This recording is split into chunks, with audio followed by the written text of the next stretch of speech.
Now, the horrors of the First World War prompted the saying, never again, the hope that humanity would never again unleash such carnage. And that has been a theme in Anzac addresses this morning. But of course, history did repeat itself just a generation later with World War II, and conflict continues to plague the world today. The International Institute for Strategic Studies says global defence spending rose to $2.46 trillion in 2024, and New Zealand has joined a host of nations moving to boost their defence budgets. Our government has committed to $9 billion in new spending over the next 4 years, and that was mentioned by the Minister of Finance this morning. So to discuss this and the changing security landscape in our region and around the world, I'm joined by Jeffrey Miller, who's a geopolitical analyst for the New Zealand Democracy Project. Morena, Jeffrey. Good morning, Stacey. Morena. How do you view the shift towards higher defence spending in countries like ours, like New Zealand and Europe and elsewhere? Look, we are seeing a very radical shift by New Zealand. If you look at that defence capability plan that came out at the earlier this month, that's providing that new spending that you mentioned, $12 billion over 4 years, $9 billion of that is new spending. It's a large chunk of change, and it is a very hawkish document, the defence capability plan. It openly calls out China. It says, quote, China's assertive pursuit of its strategic objectives is the principal driver for strategic competition in the Indo-Pacific. It says of particular concern is the rapid and non-transparent growth of China's military capability. So it is quite a sea change for New Zealand. It's been some years in the making. I think the origins of this plan really lie in a defence assessment that came out way back in 2021. Feels like a long time ago now, relatively speaking, under the Labour government. But we had then a national security strategy in 2023 at the tail end of the Labour government when Andrew Little was Defence Minister. And now we've got the Defence Capability Plan, which is the culmination of all of that. So essentially New Zealand's walking away from the independent foreign policy that it had really used for several decades to an approach which almost looks like New Zealand's a US ally again, or an ally in the Western Alliance. The strategy, the Defence Capability Plan talks about the need to understand, partner and act, and there's a big emphasis in the plan on partnering. But I would say that New Zealand in some ways is painting a bit of a target on its back here for China, but it's not getting a lot in return, because if you look at the other Five Eyes partners, whether it's Australia, Canada, the United Kingdom, they're all US allies, and that means that they have also a security guarantee from the United States. New Zealand does not have a security guarantee. In other words, if the worst comes to the worst, New Zealand only has Australia, and Australia is likely to be busy defending itself. But New Zealand's putting itself at some risk with a lot of this hawkish rhetoric that you're seeing in this plan, but it's not necessarily getting the benefits from being an ally of a superpower. So would you say the world is more dangerous for New Zealand at the moment? No doubt. And look, the Defence Capability Plan says New Zealand is facing its most challenging and dangerous strategic environment in decades. And I would agree with that. I think we just need to take a look at the news to see what is happening all around the world every day at the moment. It is getting more dangerous. These tensions are rising. The question is what you do about it. Now, this plan and the government's plan seems to be spending a lot more on some quite high-tech weaponry. And some of these assets that New Zealand is purchasing are very, very expensive. If you look at the P-8 Poseidon aircraft that New Zealand bought back in 2018, these are just 4 planes, and they cost $2.5 billion. And there's more being spent on maintenance and kitting them out and adding new weaponry to that. I mean, that's an awful lot of money. That's the cost of a new hospital in New Zealand, for example, quite a good big hospital as well. So it's a lot of money that's being spent, and I think New Zealand could probably do better by doubling down on the independent foreign policy.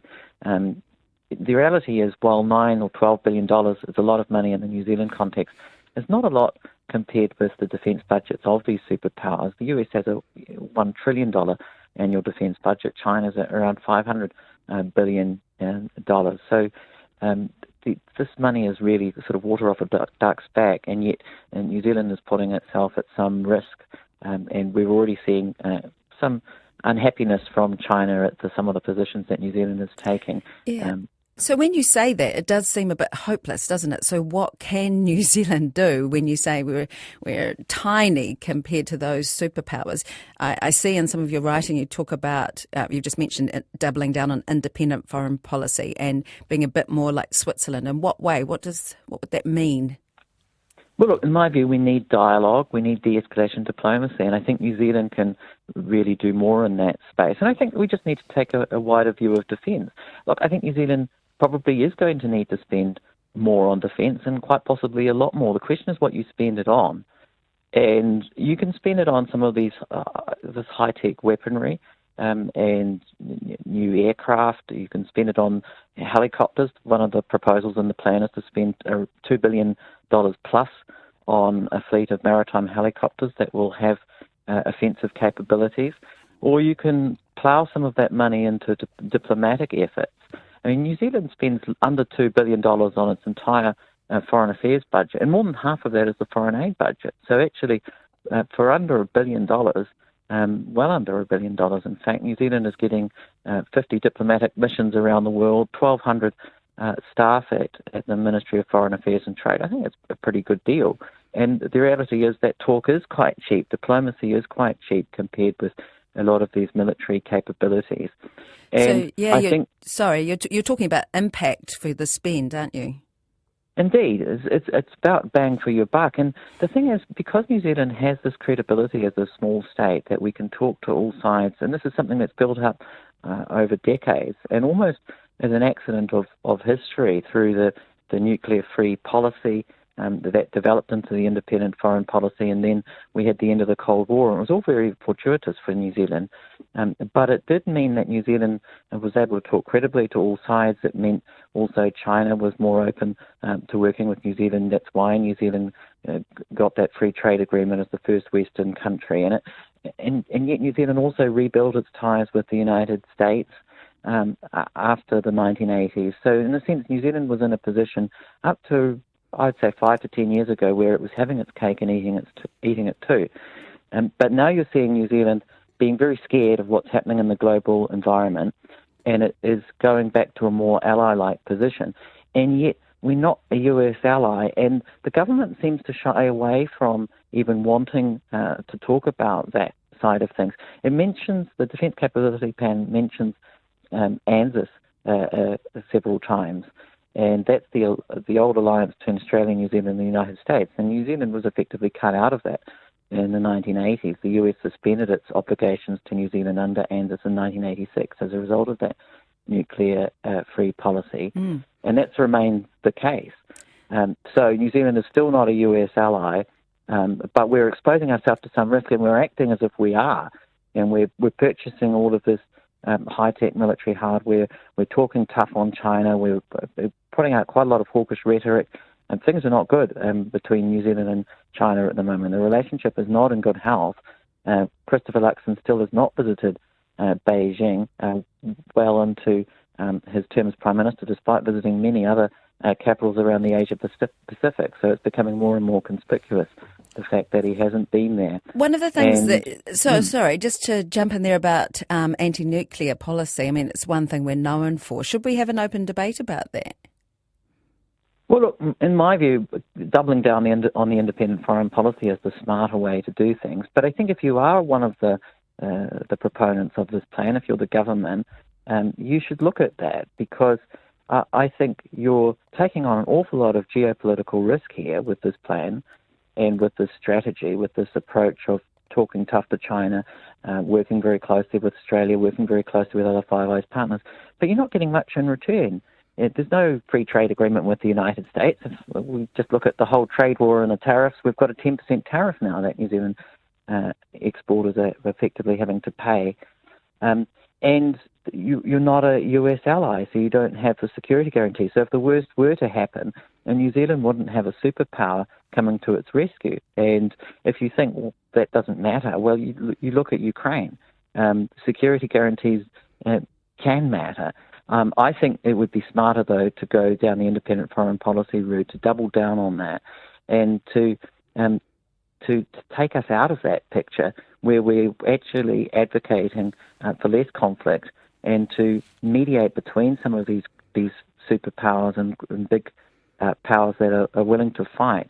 And if you look at the Middle East as an example of a small state doing this, the Gulf state of Oman has been mediating between the United States and Iran on Tehran's nuclear program. I'm not saying that New Zealand would We're not in the same position. replicate that role, yeah. but I think New Zealand does have the capability. Look, there are very few small democracies outside NATO.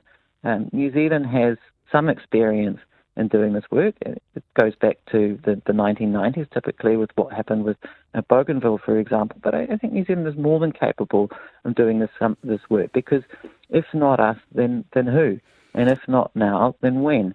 And I think we do need to have a debate about where New Zealand is heading with some of these things, because this defence capability plan, it really is putting New Zealand in an ally-like position, yet without the benefits, but with all of the geopolitical risks. Right, so you're talking about working to our strengths, which are not our size and not our spend. So you're looking at different approaches.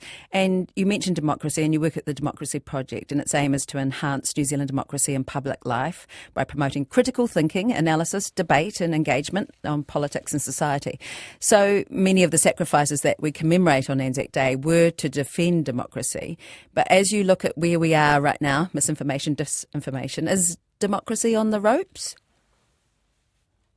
Look, it's a tough time out there for democracy, and it's a tough time in lots of ways for the world. And you just have to listen to the news. And we've just heard this week we've got now tensions between India and Pakistan to add to the mix after that attack in Kashmir that killed a large number of people, a large number of tourists. So you're just seeing, I think, problems all around the world popping up, whether it's the Middle East, whether it's the war in Ukraine, India, Pakistan now, or in the Asia-Pacific and the Indo-Pacific, as it's often called now. The world is becoming a scarier place, a more dangerous place. I don't think we should be blind to these developments.